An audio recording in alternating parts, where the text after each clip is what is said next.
Здравейте,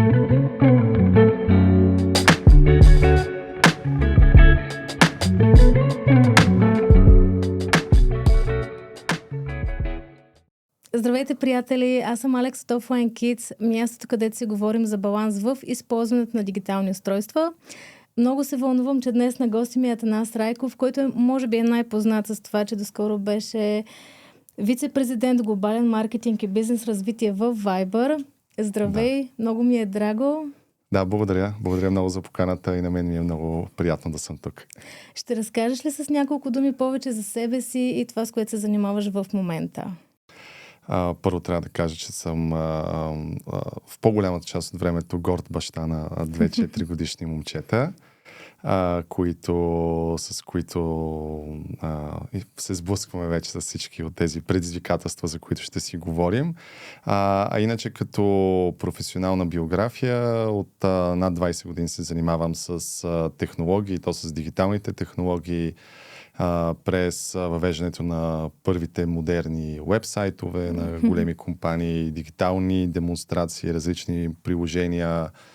Работил съм директно като партньор стратегически на социалните мрежи, на Фейсбук от много ранните им години, преди да бъдат тази огромна дигитална компания. След това съм подпомагал някои от първите мобилни приложения в България и мобилни услуги под формата на приложения на телефона. И от 2015 пък се прехвърлих от другата страна, където, тъй като това беше по времето ми в Телекома, тази първа глава, и след това се прехвърлих в Viber, където прекарах 10 години и създадох български офис. Работихме много активно по популяризирането на услугата, по вкарването на здравословно съдържание и смислено съдържание в платформата на Viber, различни нови услуги. Както виждате, приложението еволюира много за тези 10 години. Вече има плащания, има AI услуги, има бизнеси, има най-различни полезни функции, чатботове за здраве, за чистота на въздуха, за новини и така нататък. И паралелно с това през всички тези години съм бил и ментор на много стартъпи, инвеститор съм в няколко от водещите фондове в България, които инвестират и в чужбина. И от края на миналата година създадох собствена компания, която се занимава с консултиране, т.е. предаването на това ноу-хау към стартъпи, но и към съществуващи бизнеси, най-вече в насока изкуствен интелект и как да се интегрира по подходящ, безопасен начин и ефективен за клиентите и за бизнеса. Пък съвсем отскоро вече работим активно по стартъп, който искаме да създадем продукт, който да повиши финансовата грамотност и въобще финансовото здраве на личните финанси на потребителите в Европейския съюз. Което става много по-важна тема в дигиталния свят, защото, както си говорихме с една дама преди няколко дни тук, плащанията стават все по-дигитални и нямаме същото усещане за това колко много харчим. Но това е съвсем друга тема. Днес ще се радвам, тъй като ти си човек с много голям опит в технологичния свят и много разнообразен опит. Ми се иска да си поговорим за дигиталните устройства и изкуственият интелект в контекста на децата и тяхното здраве. Когато ние бяхме деца, гледахме само по филмите, развитите технологии. Сега те са реалност и реално всеки, който има достъп до интернет, използва изкуствен интелект, макар че понякога и не знае за това. Има безспорно много ползи. Спестява ни време, спестява пари, подобрява резултати. Понякога ни дава и увереност за резултатите, за работата, която вършим. Но има ли според теб рискове, за които хората не си дават сметка? Може би е много важно за поставяне на контекста да споменеме горе-долу къде е историята и къде започва историята на модерния изкуствен интелект и къде всъщност хората са се сблъскали с него за първи път, нали, средния интернет потребител, и това е всъщност в социалните мрежи и в търсачките, тъй като тези алгоритми, които едно време ги наричахме алгоритми, а не нали, социален алгоритъм или алгоритъм за търсене, макар те да бяха малко по-различно поколение от това, което в момента живее в ChatGPT или в Claude или в този тип инструменти, те се зародиха и започнаха да се инвестират много ресурси в тези технологии, защото те боравят много добре с голямо количество данни и могат да създавайки профила на потребителите, могат да създадат все по-персонализирано изживяване. Което, нали, това е маркетинговото, може би, послание, нали, ползвайте ни повече и услугата ще става все по-подходяща за вас и все по-персонализирана, ще виждате това, което искате и на практика така се спечели доверието на потребителите. Аз, честно казано, мога за себе си мога да кажа, че започнах като много позитивно настроен преди 12, 13, 15 години спрямо социалните мрежи, за възможността им за подпомагане на демокрацията, свободното слово, комуникацията между хората, глобализацията. Аз имах вече поради ред причини приятели пръснати по света, но и много чужденци приятели в чужбина. И преминах постепенно в почти другия край на спектъра, където в днешно време буквално използвам в много крайни случаи услуги, които имат алгоритъм за тях, нали, за консумация на съдържание. Какво те доведе до това, до този обрат? Основната причина е това, че под това много позитивно послание, че ние създаваме нещо много персонализирано за теб и ти го ползва и споделя и всичко за себе си постоянно, се крие тъмната страна на тези услуги, че тяхната основна цел не е да отговорят на твоята конструктивна нужда. Тоест, примерно, искам нещо да си купя или имам нужда да науча нещо или от някакво развлечение. Те нямат за цел да ти доставят точно толкова, отколкото имаш нужда. Те са като джънк фуда на дигиталната ера. Те се опитват на база на тази нужда, която е ограничена като време, т.е. може 15 минути да е напълно достатъчно, за да си оправиш настроението или да си свършиш работата, да купиш това, което имаш нужда, ако алгоритъма и самата услуга работи в твоя полза. Но това, което те се опитват да направят, е да кажат: ела при нас и ние ще се опитаме да ти загубим максимално дълго време, те държим максимално дълго време в нашия лабиринт дигитален, като ти показваме все повече неща, манипулираме психиката, допаминовата зависимост, които мозък работи на принципа на тези стимули, които могат да бъдат и психологически, да се показват интересни неща, след това да се показват страшни неща или изненадващи. И лека по лека да се максимизира времето, което се прекарва в тези услуги. И метриките на тези компании е брой прекарано време от потребителите. Те нямат метрика потребители, които живеят здравословно, потребители, на които най-бързо сме им свършили работата. Те имат метрика максимално дълго време потребителите да стоят вътре в тяхната екосистема, защото това време е почти като времето по телевизията. Колкото по-дълго време си вътре, толкова повече реклами ще видиш, толкова повече допълнителна информация ще извлекат за твоя психологически профил и толкова по-зависим могат да те направят с течение на времето. Така че това създава определена зависимост, която, нали, вече все повече изследвания сравняват с зависимостта към захарта, към тютюнопушенето и към най-различни други субстанции. Да, тук само бих споменала, ако някой от зрителите не е гледал филма "Социална дилема", много насърчавам да го направи. Това е документален филм, където хора, които работят в най-големите технологични гиганти, Google, Meta, TikTok и така нататък, напускат от етична гледна точка и сами разказват за тези пристрастяващи механизми. Тоест това не е просто мнение на 2-3 специалиста от наблюдение. Това са хора, които са създали всичките тези механизми. Единият дори от тях, той разказва много така, както казваш, тъмната страна. Джерон Ланиер, той е създател на VR очилата. Той казва не просто за времето, но дори за манипулиране на нашите разбирания и поведение. И тук идва и големия парадокс, защото тези хора, те много пъти държат децата си далеч от продуктите, които са създали. А ние тук се водим от притеснението, че ако нашето дете няма TikTok или няма смартфон от 3-4 годишна възраст, ще бъде изолирано или пък ще изостане спрямо технологичното развитие. Аз мога да дам пример по тази тема. Както споменах, нашите деца все още са относително малки, но вече са в модерните времена на тази възраст. Децата имат достатъчно досег до технологии за обкръжаващата ги среда.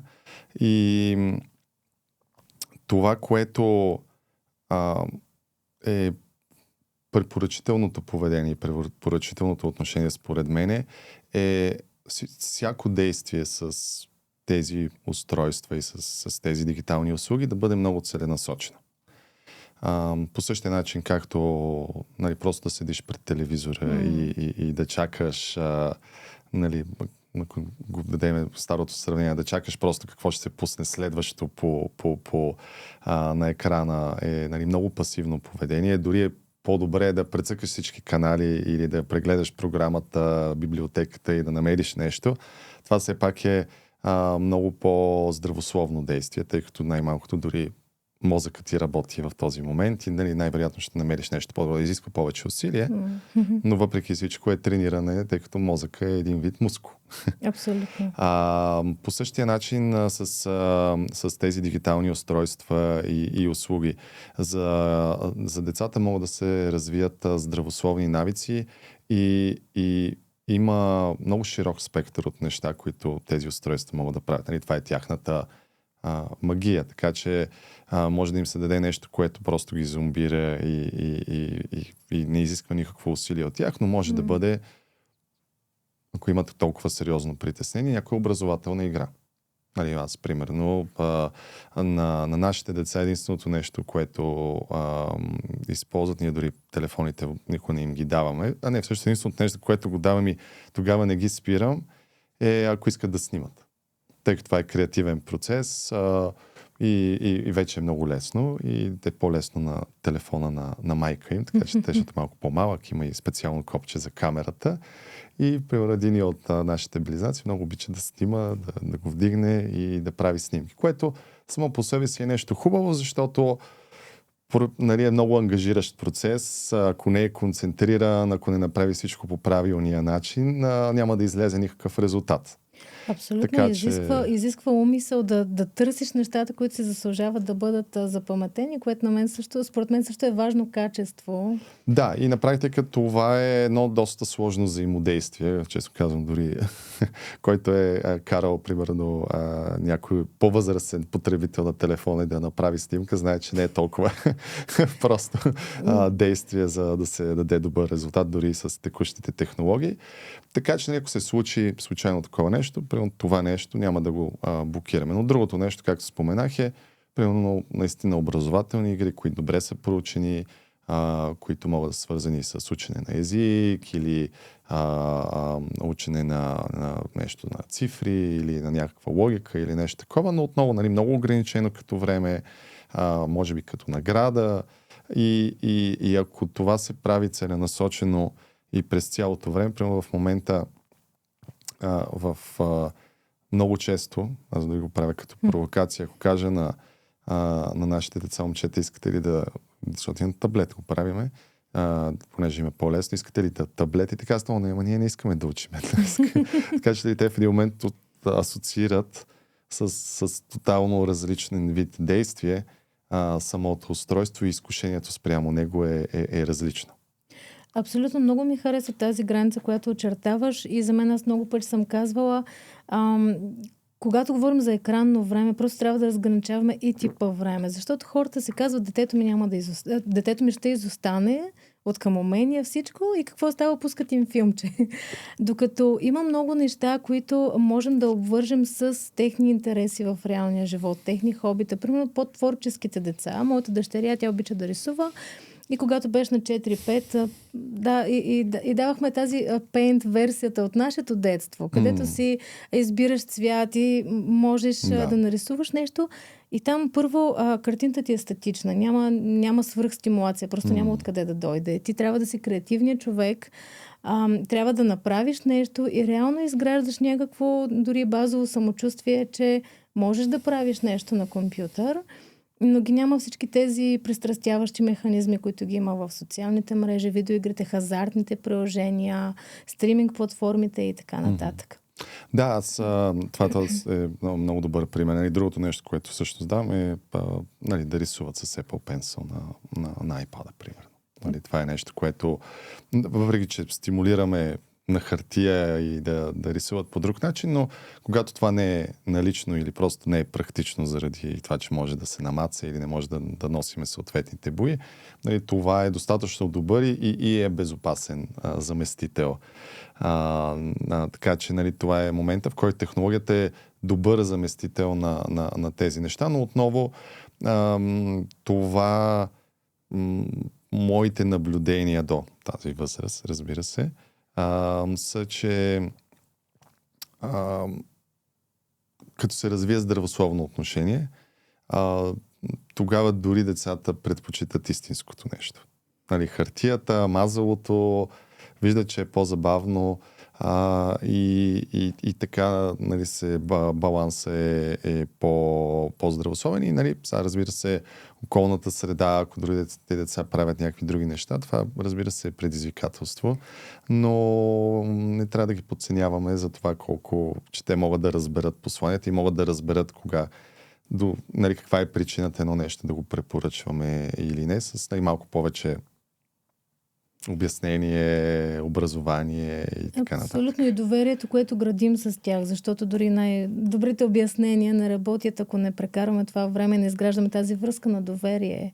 Да, и другото нещо, което извиня, че прекъснах, само за да не забравя по тази тема, за притеснението, че децата могат да изостанат.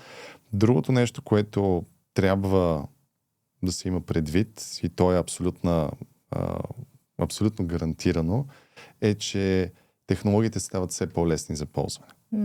Така че няма никаква причина за притеснение, че децата не ползват достатъчно текущото поколение технологии, докато са още много малки. Те, докато станат тинейджери или влязат в работната сила, където това има по-голямо значение, ние ще използваме устройства и услуги, които в момента дори не можем да си ги представим. Дори буквално преди 5 или 6 или по-малко години не можехме да си представим тези AI асистенти, на които може да ми изпратиш едно гласово съобщение и те да ти генерират цяла презентация, файлове и така нататък. Представете си какво ще стане само до 5 години или до 10.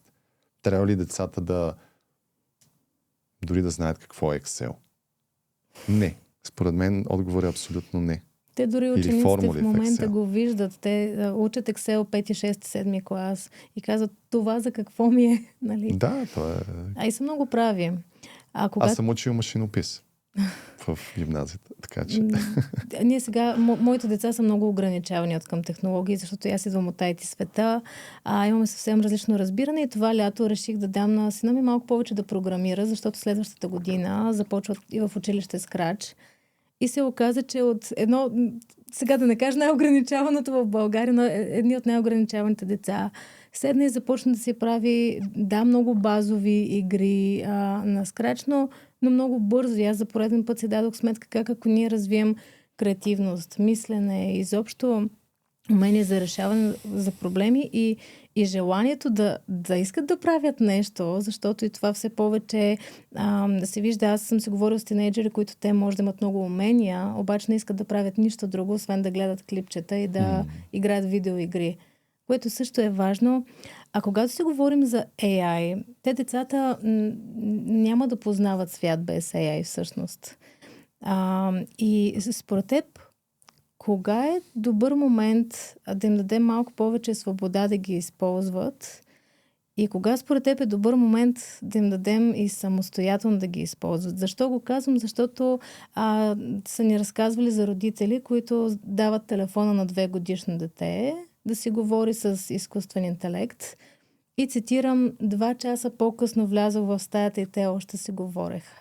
То говорим за 2-годишно дете, което 2 часа самостоятелно без родител да е в стаята, си говори с изкуствен интелект. Според теб това безопасно ли е? Виждаш ли нещо, което така, трябва да светва на родителите като червена лампа?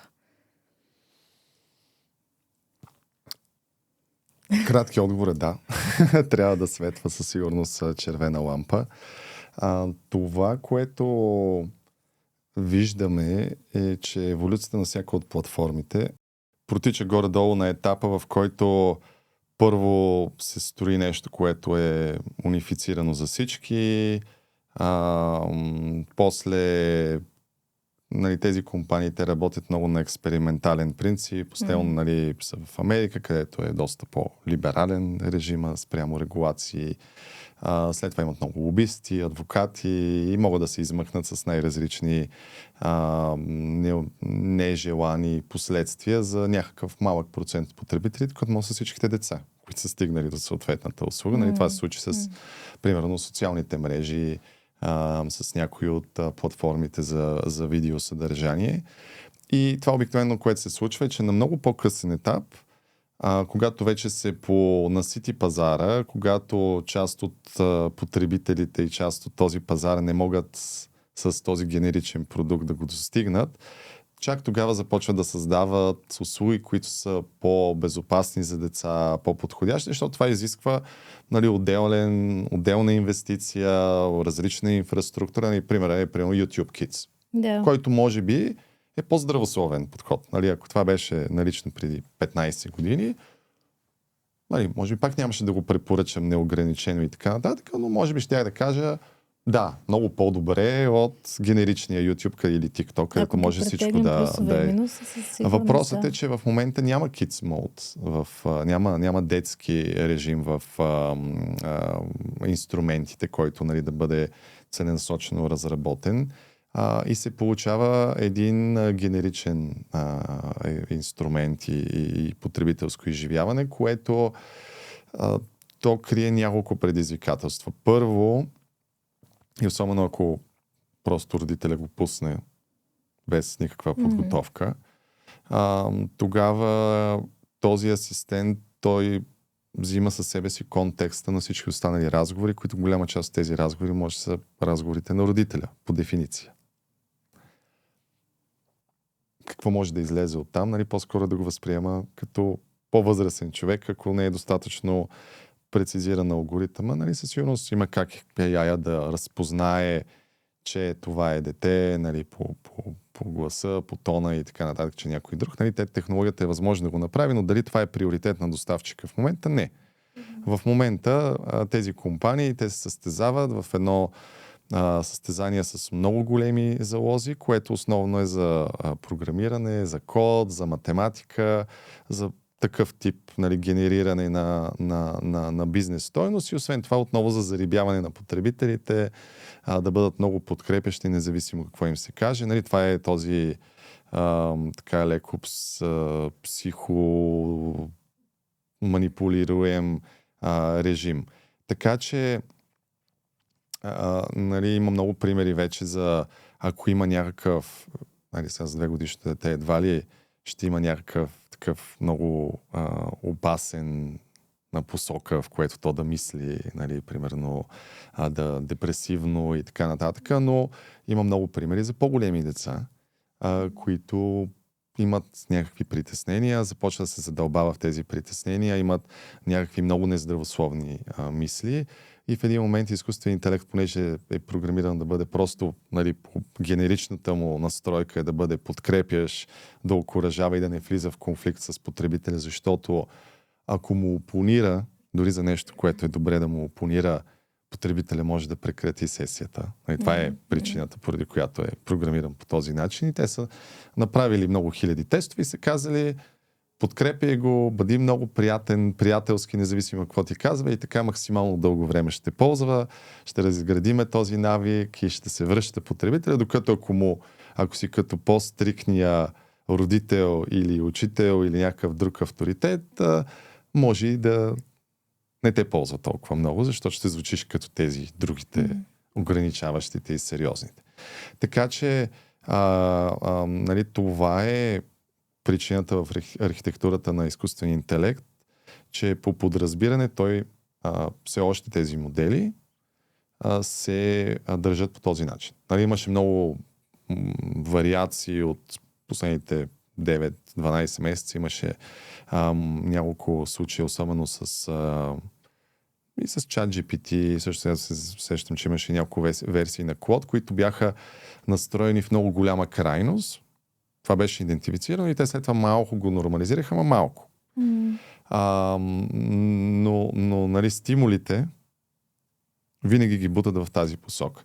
Така че нали, ако родители иска да експериментира с това, със сигурност това, което трябва да се направи и е абсолютно препоръчително, е да се програмира, по-скоро да се зададе роля и контекст в съответния проект или в съответния промпт в началото на разговора, как да се държи този изкуствен интелект. Нали, каква роля да възприеме AI-а в разговора, който се предоставя на дете. Това може да бъде проект в ChatGPT, може да бъде Gem в Gemini, може да бъде проект в Claude, но да се каже: това е проекта за моето дете, да се каже: това е моето дете, аз искам, нали, нашите ценности са такива, искам в каква си посока да го бута, примерно да го окуражава да се държи, да бъде работлив, да посреща трудностите, да е смело и така нататък. И отделно да се каже да не прави еди какви си неща. Нали, това е относително трудно и вече, честно казвам, никой не го прави от нулата, но може дори в такъв мощен режим, с най-добрия модел, най-винаги препоръчвам. Живеем в такава ера, в която изкуственият интелект понеже е скъп да се ползва, ако не си на платен план, получаваш много глупава версия и такава версия, която целенасочено работи с най-слабите алгоритми. Така че аз в принцип препоръчвам, ако някой наистина сериозно иска да го ползва, пък особено в такива по-високо рискови и с висок залог сценарий, да си плати там 10-20 долара или евро за плана и да му е по-спокойно, че ще има доста по-малко грешки и рискове. Но като използваш този мощен модел, да напишеш, да имаш с него разговор как е най-добре да направиш такава персона спрямо конкретната цел, която искаш да постигнеш. Тоест, ти какво искаш да направиш? Това дете, примерно, да говори повече. И това може да бъде само по себе си благородна цел. Да. Но го кажи. Нали, какво искаш да прави, да си увеличи лексиката, да го стимулира, да го окуражава, да говори и така нататък, но и какво да не прави. И тогава един асистент с умен, най-актуален модел може да напише доста дълъг промпт, който да се сложи като инструкция в съответния проект и да се използва само този проект в този контекст. Това със сигурност е значително по-безопасно, отколкото генеричното ползване на модела. Но отново, тези модели са заради това са толкова универсални и мощни, те могат да те отведат навсякъде. Така че да няма надзор е доста опасно и по-скоро непредсказуемо. Не знаем колко точно опасно може да бъде, но потенциално може да бъде доста опасно, може би дори по-опасно от социалните мрежи. Всъщност може, извинявам, че се прекъсвам, има случаи на тинейджери, които са сложили край на живота си, след като са се доверили да споделят на някои от платформите. Ето Адам Рейн, мисля, че беше момчето, което стана много популярно и по-рано, докато те слушах как се пускат експериментални платформи, как, нали, след като той е сложил край на живота си, родителите им съдят компанията и те казват, нали, ние се тестваме и после оправяме грешки, точно това, което и ти каза. И казват, тестваме, докато все още потребителите са малко, за да е по-малък залога. И, нали, тогава родителите отговарят по-малък за кого, нали. И всъщност аз си мисля, ние вярвам, че родителите, които слушат този подкаст, не искат просто децата им да доживеят до 18 нахранени, облечени и научени. Искаме наистина да възпитаме някакви ценности. И затова много ми хареса това, което казваш, нали, да отделим малко повече време, да обучим изкуственият интелект, как искаме да взаимодейства с децата ни. Да, ще пропуснем много неща, но поне сме направили това, което зависи от нас. И хубавото нещо е, че нали, това е за първи път технология, която е малко като пластелин, дигитален пластелин. Тоест, тя може да бъде моделирана без специални технически познания, по-скоро тръгвайки от това каква ти е целта и какви са ти нещата, които искаш да се случат и нещата, които не искат да се случат. Така че с малко подготовка, с малко повече мислене, въображение също. Нали? Мисля, че това е, може би, най-ключовата дума на тема изкуствен интелект. Може да създадеш нещо, което да бъде полезно. Така че, честно казано, аз не съм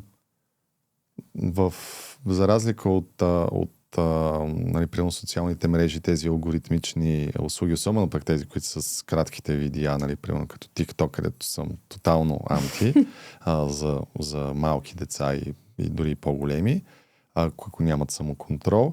За изкуствен интелект съм с доста по-нюансирано мнение. Тоест, да, ако добре си го структурираш, може да го превърнеш, примерно, в учител за английски, който е ангажиран. Или дори може да създадеш мобилно приложение, което да бъде забавно, да дава някакви задачки или звездички или някакви такива награди, което да бъде ограничено, да има някаква цел, да може да си говори с децата, да обяснява. Има някакво ниво на интерактивност, което, нали, той е заместител. Наистина са по-добре да бъде жив човек, да отделя внимание, но ако, нали, все пак не можеш постоянно да предоставяш такива неща, все пак това е технология, която може да демократизира тези неща на много, много по-ниска цена, в много повече ситуации. Но изисква усилие, изисква малко четене и не е просто, понеже нямаш време, да положиш по-малко от 1 минута, за да дадеш нещо, с което детето ти ще прекарва часове. По-добре да положиш 15 минути или 30 минути целенасочено, да го подготвиш и да го моделираш както трябва, при положение, че след това ефектът ще бъде многократно по-голям. Да, но според мен има голямо значение дали родителът най-малко е в стаята. Да. Защото докато детето си говори, то може да си говори самостоятелно, да има някаква свобода с настройки, но ние все може да чуем, ако разговорът тръгне в грешна посока. И е много по-различно, ако родителът излезе от стаята. Да, нали, това е също другото нещо, че обикновено разликата и, нали, сега примерно се виждат някои от посоките, в които вървят някои от технологичните компании, примерно на Apple, много от нещата, които вкарат в новата им версия на операционната система, която ще дойде края на годината, са настройки за деца. Т.е. тези администраторски настройки. Но които са, нали, какво се случва, да ти дава репорт, да има много повече аналитика и родителят да има много, много повече представа какво се случва в телефона на детето и много по-гранулирани ограничения, които да създават правилен баланс. Но те не влизат в дълбочина в приложенията за изкуствен интелект. И точно това нещо, че в момента единствено е възможно чрез наблюдение и слушане и да си наоколо. Това не е аутсорсване, просто да кажеш ето това нещо и аз имам свободно време. Точно защото не можеш много по-трудно можеш да разбереш какво се е случило, тъй като точно няма такава инфраструктура отзад. В един момент ще има. Може би до 1, до 2 години, но аз много вярвам в това, което е свързано с личната ни отговорност като дигитални граждани на света. Ако всеки един от нас, чрез времето, което прекарва, чрез изборите, които прави между услуги, чрез нали, за кои неща се абонира или не, избира по-безопасните услуги и показва, че слага някакви граници, защото съответната компания не е отговорила на неговите очаквания, тогава се създават много по-силни стимули за тези компании да отговорят на тези очаквания.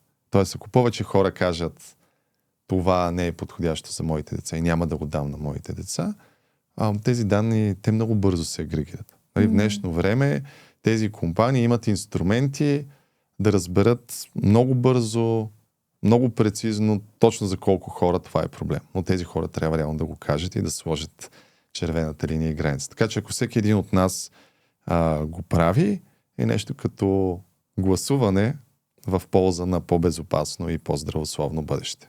Което е много важно, че го казваш. Освен, че вярвам, че както морето е съставено от капки, така и ние, давайки нашия глас, работим за промяната.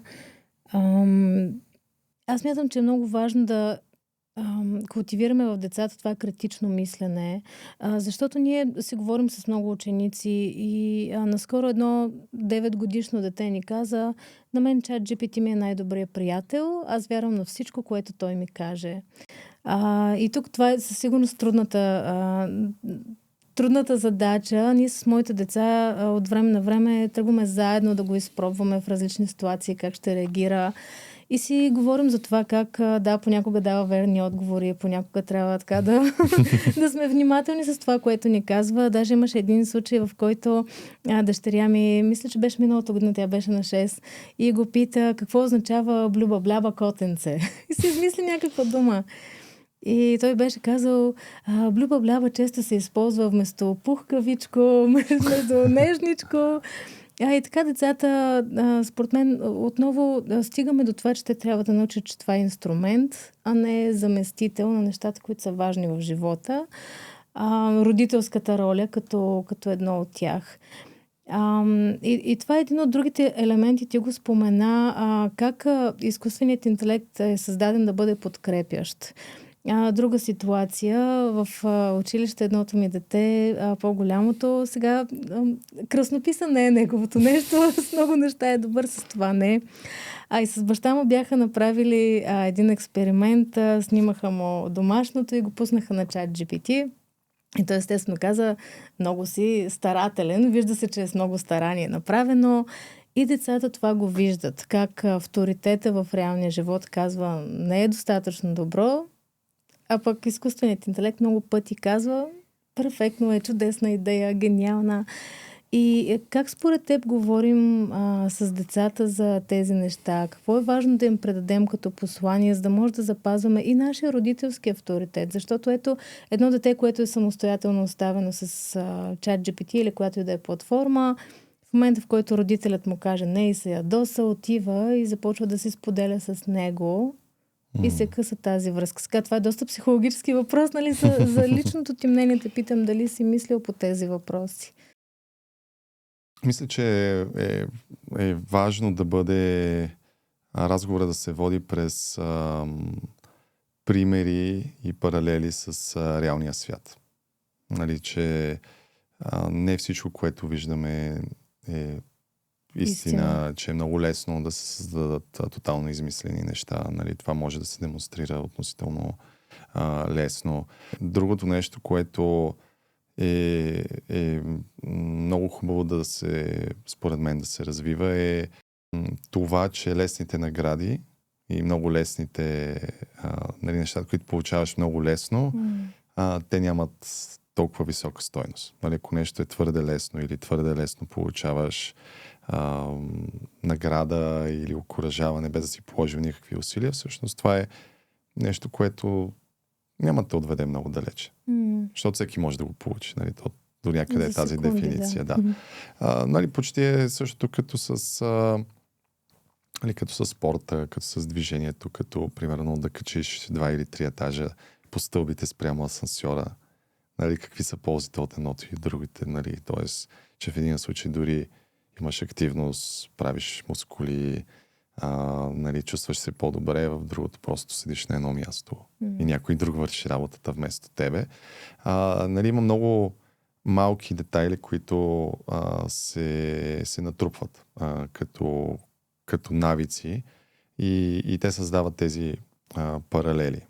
И в бъдещето, в което можем всичко да го хвърлиме и да го оставиме на изкуствен интелект да го прави вместо нас, като този изкуствен интелект в един момент ще бъде или плащаш висока цена, за да може, нали, горе-долу така. Това са двата модела в момента, които за 30-40 години дигитална ера работят. Единия или плащаш висока цена като абонамент и тогава услугата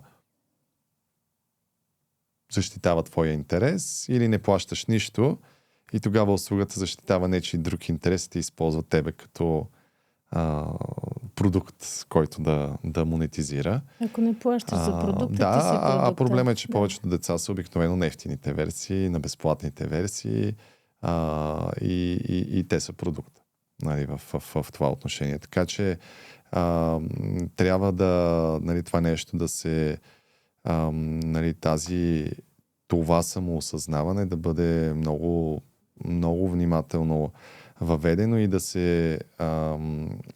се стимулира време без, нали, и сценарии и експерименти, които да бъдат без помощта на тези инструменти.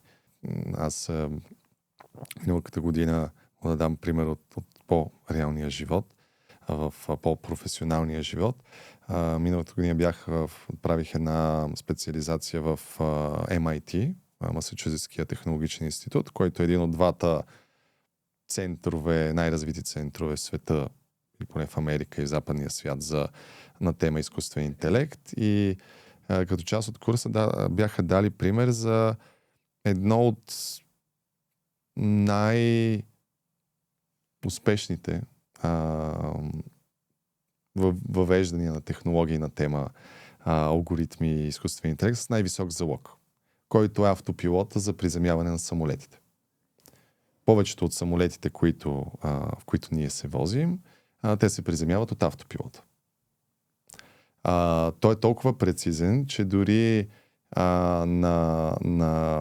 има някои летища, които, примерно, старото летище в Хонг-Конг, примерно, което е толкова специфично и толкова трудно се каца на него, че има буквално много малък част. Трябва самолета да кацне толкова рано на пистата, защото тя е относително тясна, пък и са много високи сградите наоколо, че реално целта, която той трябва да оцели, за да се приземи успешно, безопасно, относително гладко, е много малка. Тя е буквално няколко квадратни метри. Заради това се използва почти винаги автопилота, след като, нали, се насочи посоката, но той е бил толкова прецизен, че е удрял точно едно място и се получава една дупка постоянно в рамките на 10, 15, 20 години, защото всичките самолети, целият софтуер, който използват, те са две компаниите в света, които правят, нали, самолети Airbus и Boeing, е толкова прецизен, че буквално удря някаква супер нещо, което е с размера на футболна топка или баскетболна топка с предното, нали, там предното колело и създава дупка. Обаче това какъв проблем създава? И който, нали, авиоиндустрията, където залога е огромен, осъзнават, че има задължително условие при всички авиокомпании и дори регулатори 1 от 10 кацания да бъде задължително ръчно.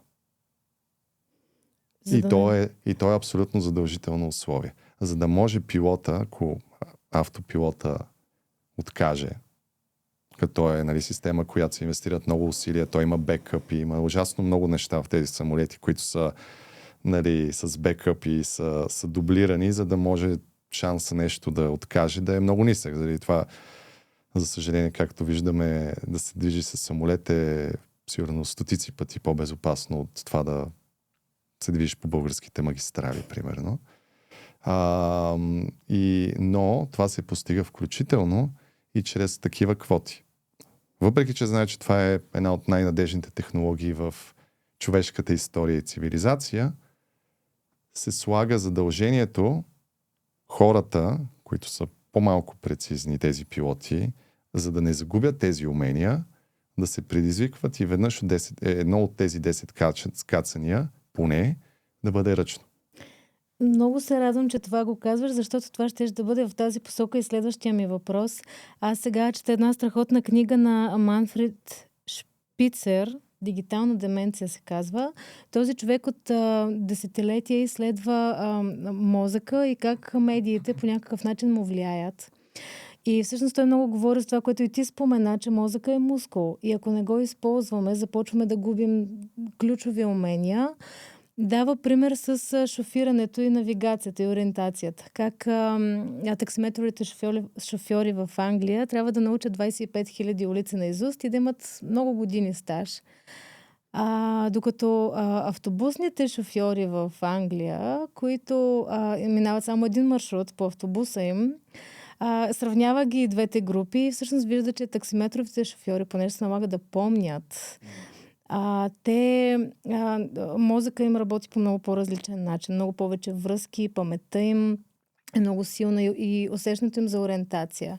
Докато обикновените шофьори, които винаги пускат GPS-а, там може да си представиш какви са връзките в мозъка. И всъщност от една страна въпросът ми е според теб докъде делегираме, защото изкуственият интелект спестява много време. Обаче винаги, според мен, изпадаме в ситуация, в която и няма как да се обърнем към изкуственият интелект. Имаме нужда от тези умения да ги подсилваме, не да ги губим.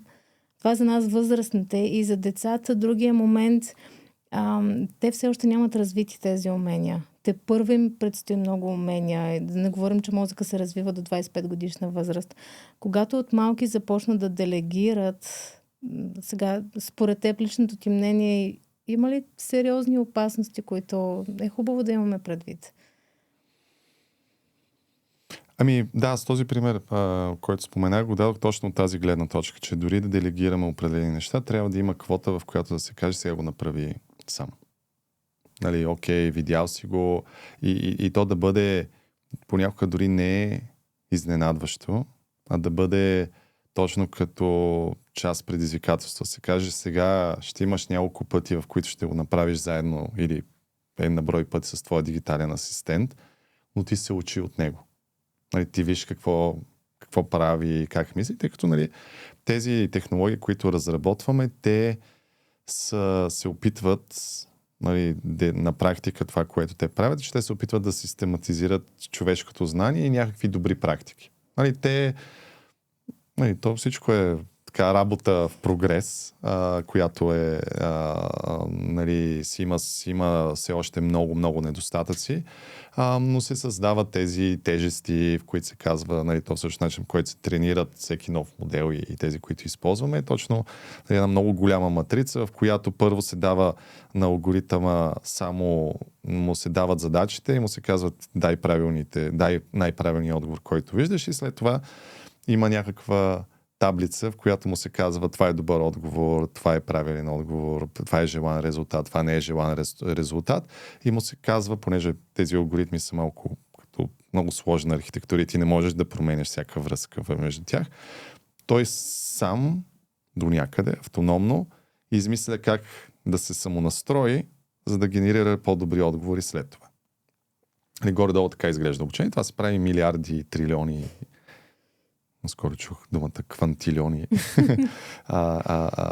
пъти, за да може да се постигнат по-добри резултати. Но идеята е да се систематизират някакви добри практики. Така че реално дори самият човек може вместо да прочете 15 учебника да ги систематизира, като все пак изисква доста усилия, може да види какво и стъпки е предприел съответния алгоритъм. В днешно време едно от нещата, което се смята за много добра практика, е да се чете това, което се нарича chain of thought, т.е. веригата на мислене.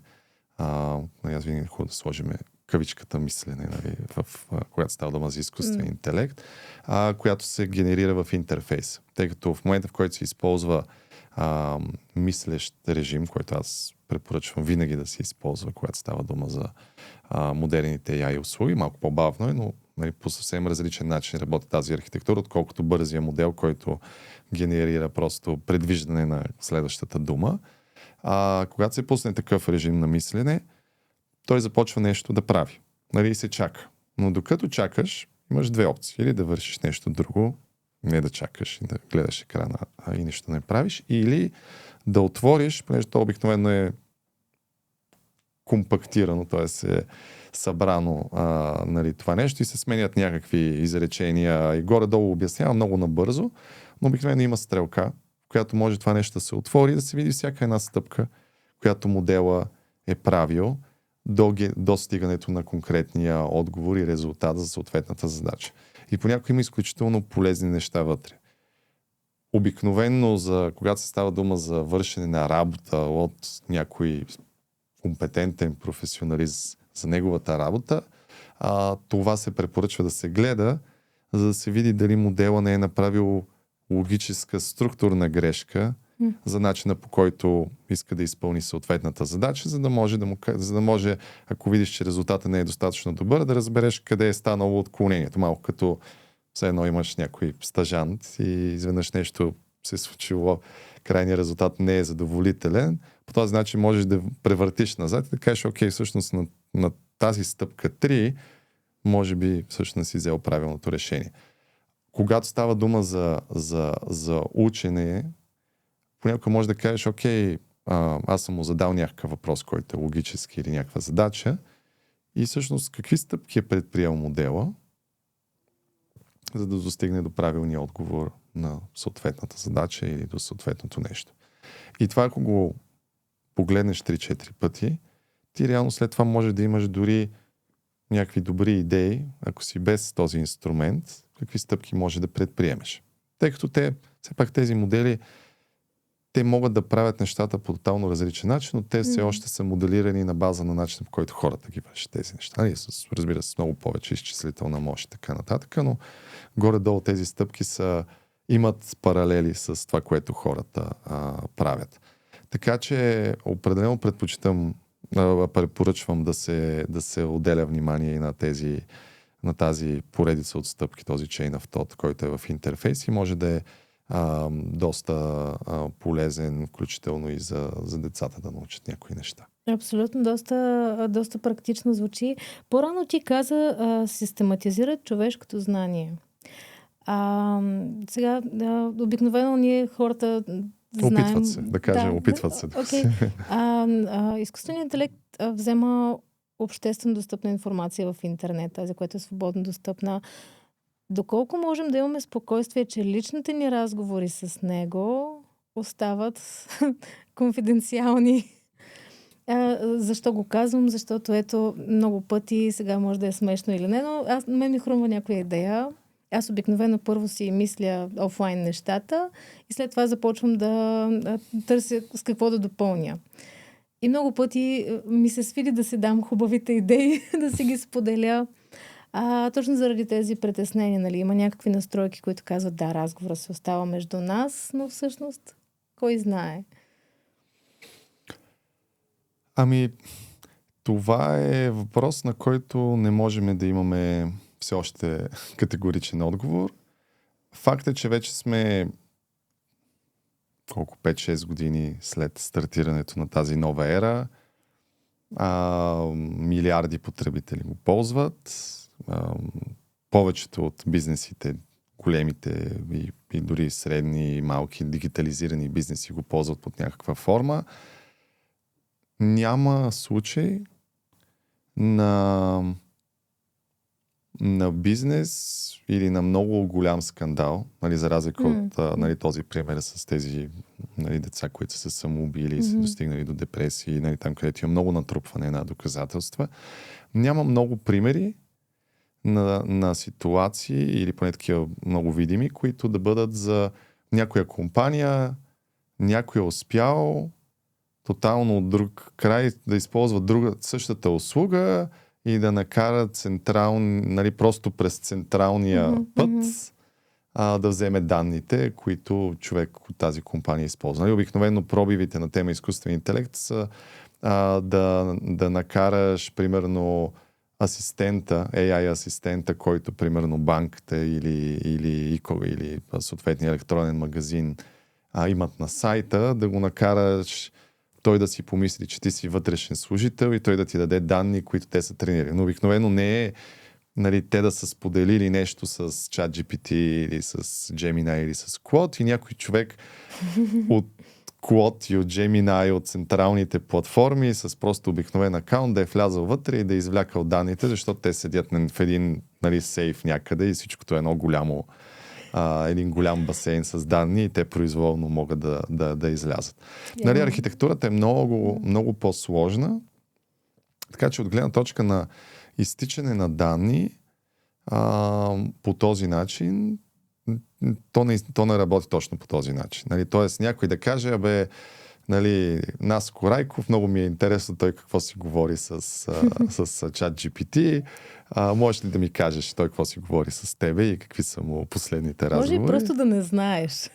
Да, но нали, това не работи по този начин. Но това, което трябва да се има предвид е, че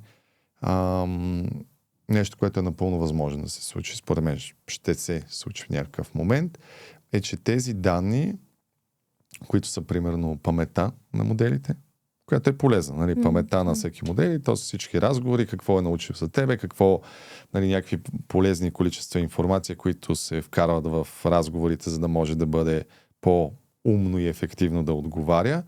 Нали, тази памет за съответните потребители, тя се пази на някакви сървъри. И тя стои там. Тези компании използват стабилна инфраструктура, тя е добре криптирана, но понякога се случват бъгове, пропуски и тя може в един момент някой хакер да може да има достъп до това нещо, както бяха преди няколко години вече изтичането на данни от НАП, е възможно, нали, тази база данни да има една огромна таблица, в която има, не дай си Боже, и имената на потребителите, горе-долу реалните им, т.е. идентификатора им и историята им, и това нещо някъде да изтече. По-скоро това е възможно, нали, да бъде някакъв масов, сериозен проблем, може да е единичен, може да е периодичен, в който, нали, то огромно море, шансът ще бъде няколко процента от тези милиарди потребители. Обикновено тези данни са много кластерирани, така че е много малък шанс изведнъж на всички да изтекат. Но това е възможно да стане. Така че оттам въпросът е, кои от тези данни са проблематични. Проблематични са финансови данни, и то особено, нали, такива, които са свързани с да могат да ти хакнат финансовите инструменти, неща, с които получаваш. Данни свързани с сигурността, може би къде живееш, как да влезеш в физическото пространство. Данни свързани с здравето. И данни, които могат да се използват за social scoring. Нали, тоест, нали, то в Европейския съюз има забрана за тези неща, но все пак неща, които могат да те дискриминират в някаква потенциална ситуация. Нали, ние имаме щастието да живеем в Европейския съюз и като граждани на Европейския съюз да сме много по-защитени, поне на хартия и на регулация, в много от тези отношения. Така че за нас имаме, нали, огромната привилегия за разлика от средностатистическия китаец и дори американец, да сме в много по-безопасно състояние, дори такива неща да се случат. Така че не бих препоръчал тези неща тези теми да се обсъждат с изкуствен интелект, освен ако има два варианта, които са по различни нива на сложност. Единият вариант е тези, които са временните чатове, където архитектурата и обещанието е, че те се изтриват относително скоро, т.е. не се натрупват тази памет. Нали, тук ще има въпроса дали наистина се изтриват. Най-вероятно се изтриват. Нали, няма много причина. Това е отделен фичър. В повечето случаи тези компании работят по такъв начин, че като го генерират, освен ако нещо не се обърка, те ще го изтрият, включително за да не си усложнят живота. Защото ако те не го изтрият, пък са обещали, после иди го намери. Нали, много биха си усложнили живота.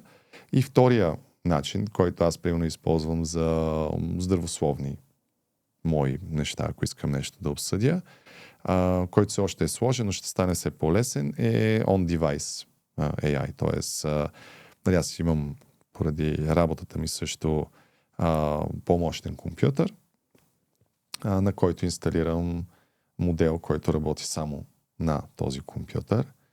И този модел най-много да използва търсачка анонимно и да извлече някакви данни и да ги върне, но той по никакъв начин не споделя тези данни и нали, въобще той е изцяло ограничен на моя хард диск при анализирането на тези данни. Това в момента е нужно скъпо и мощно устройство, но до 2-3 години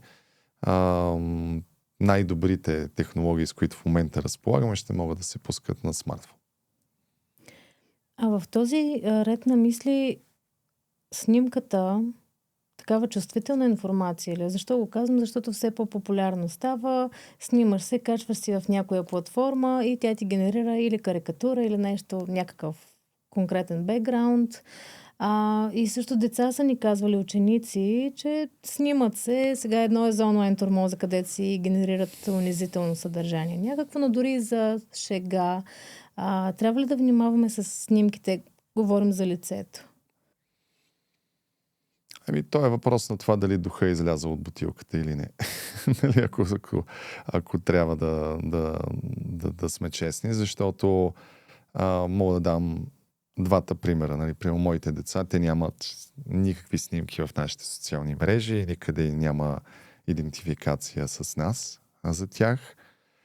Така че първата тяхна снимка, която попада някъде, ще бъде много сериозна отваряне на врата и нали, ще създаде възможността за всякакви вариации, дипфейки и вероятности. Но, примерно, аз имам в интернет и включително покрай Viber годините ми стотици часове видео за мене, сигурно още повече часове аудио, най-различни снимки, в най-различни медии. Още една снимка на Наско Райков няма да направи алгоритъма тези снимки вече са преработени, обработени. Ако кажа на някой от модерните AI асистенти, нали, как изглеждам и така нататък, най-вероятно може дори с относително ясна идентификация за кой човек точно се интересува, да ми генерира нещо доста добро. Духа вече е излязъл от бутилката. Да, но ти си възрастен човек, който вече е изградил някакъв имидж и хората те познават. И дори да излезе нещо, като че за децата е много по-голям залога. Да, изключително по-голям е залога и заради това, нали, колкото по-малко информация има за тях, толкова повече се намалява възможността. Защото истината е, че колкото и да са добри алгоритмите, от две снимки генерират много по-лоши резултати, отколкото ако има много снимки в много варианти, в много вероятности. Така че колкото е по-ограничена тази и визуална и аудио информация за тях. Като аудио може да бъде дори просто едно клипче някъде. Или разговорите с ChatGPT, които са с глас. Да, сега тези дали оригиналните аудиофайлове се пазят за възможност за клониране, това е... Влизаме в сферата на конспиративните теории, което нямам строго изградено мнение. Може би не.